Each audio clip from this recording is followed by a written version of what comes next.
Would you pray with me, please? May the words of my mouth and the meditation of all of our hearts be pleasing and acceptable to you this day, God, our rock and our Redeemer. Amen. When you think about someone being grounded, what comes to mind?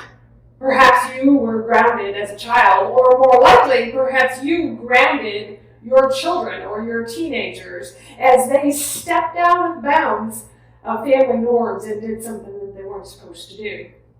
If I recall, from a teenager's perspective, that thought of being grounded kind of sends a, my life is over, through one's body. To not have a cell phone, to not be able to drive, to not be able to see friends or watch TV or listen to music or eat your favorite food or whatever may be taken away. It's like life has disappeared. We're going into a new worship series today, and we will for the next 5 weeks beyond this, be talking about living a contemplative life and moving into compassion. And we're going to use beauty, God's beauty in all of creation, as the source of how we see contemplative life. And so we're going to be in a series of practices. I know, just what we love, right? But the intent is to go deeper into source. Source being God. Now you might wonder why on earth I'm dressed not in my robe, in my bare feet, cut-off jeans, and summer clothes. When we think about being grounded in a spiritual perspective, what comes to mind for me is walking or being on holy ground and deepening and connecting to that space which is of God. Even Moses talks about being on holy ground. We have songs about being on holy ground. And for me, being barefoot in that space, or barefoot on the grass outside, or as I did as a child, walking on big rocks, is a way to connect with that part of creation that brings us closer to God. Also, part of the reason dressing casually is that where we're headed, let this be a clue, is work. It is going to be hard work to get to this place that we're going. And so to set the frills aside, my robe, things like that, for me are important to frame my head around the path that is ahead. We're going to be about taking down old walls so that we might be changed. We are going to hear invitations and get to the place where we see in a divine way.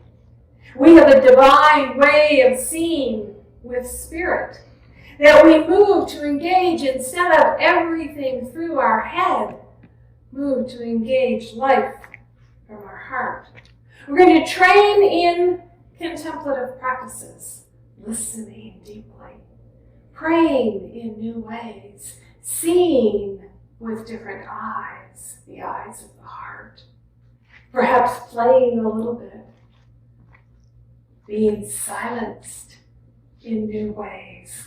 Contemplative practices are many, and we certainly won't go through all of them. But hear this as an invitation to move yourself into a deeper space with the source of all creation, allowing beauty to be your guide.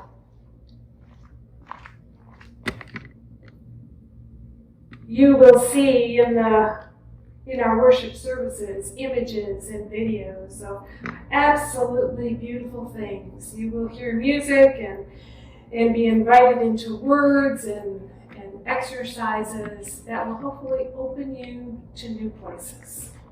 Now, to our text. This passage from Ezekiel is in between a whole bunch of things. It's in between conflict. The world that Ezekiel is living in and prophesying to is messy, just like ours. Very messy. The kings are behaving badly. It doesn't matter which one you want to look at. They're all behaving badly. And Jerusalem is about to fall. And so he's trying to focus people back toward God. And these words come about this Lebanon cedar with its beautiful branches, the dense shade, the towering height, and it's huge. You've seen some images on our video as you listen to the text being read. And alongside of the image of this Lebanon cedar is also this image of water. Waters that run deep. And so when I talk about us being grounded, it is not just grounded on the surface, but going deep to connect to the grounding where we might find water. Might find water in new and different ways.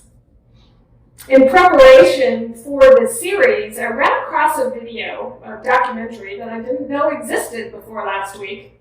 Judi Dench, the actor, has created a documentary called My Passion for Trees. Evidently, since she was a child, she has had a love and a connection with trees.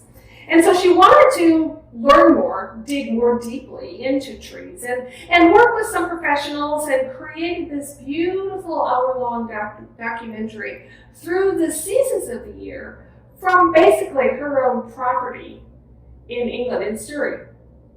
And there's a point in the video where she invites this expert, this sound expert, maybe he's a tree expert, I don't remember.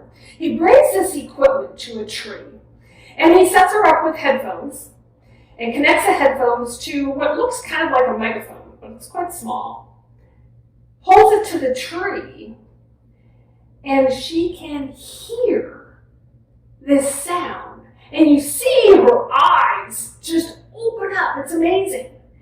And he explains what she's hearing is the water being pulled up from the ground through the roots of that tree into just inside the bark. And what she's hearing is that water going up the tree into the branches and then out to the leaves.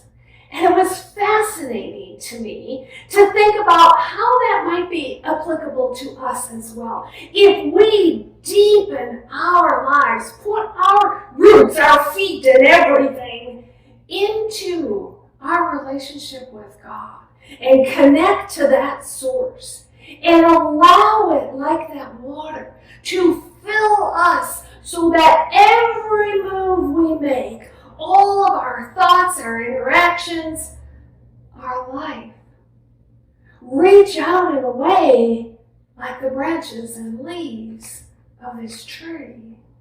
Reach out in a way that fulfills and nourishes and offers life like a tree does to so many.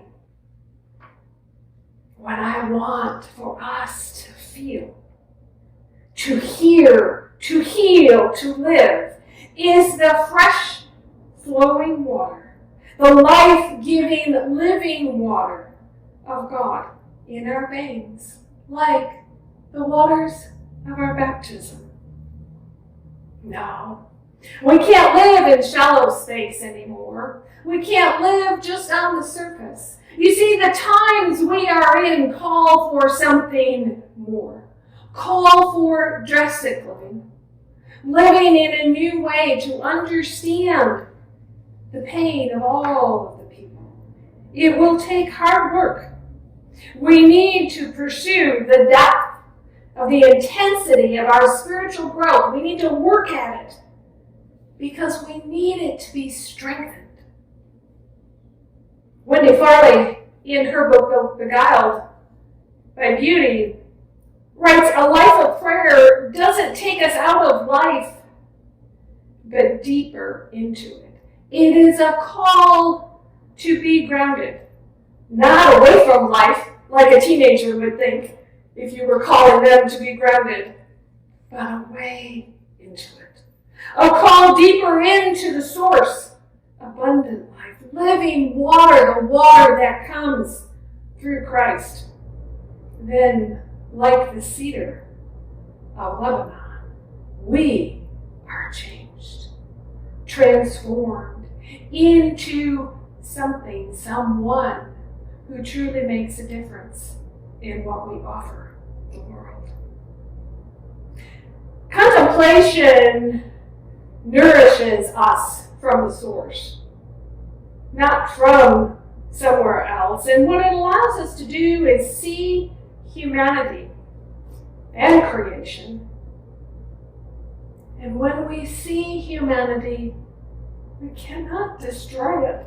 When we really know that that person next to us, down the street, in the classroom, all of us, are also created by God. We cannot destroy it. To live with that heart of compassion, we have to live from a new address. And so we'll move deeper. Deeper. The well. We have images of them throughout the Bible, throughout history, and even modern day wells. For us, I can't just put my hand in the well and swish around the water a little bit and think that that's going to be enough. We have to be fully immersed in the source. We have to be fully immersed in God. Listen to the sound. Listen to the waters of your own baptism, calling you to deeper relationships with God, deeper relationships with each other, calling you to the waters of forgiveness, the waters of grace. It is painful to look out and examine our own sin. Go deeper into the well. It is painful to look at our own judgment and our own meanness. Go deeper into the well. It is painful to look at all of our struggles, wrestlings, all of our addictions. Go deeper into the well. This deepening in beauty with a capital B, is transformative. And it is meant to be transformative. Life-changing, hard work.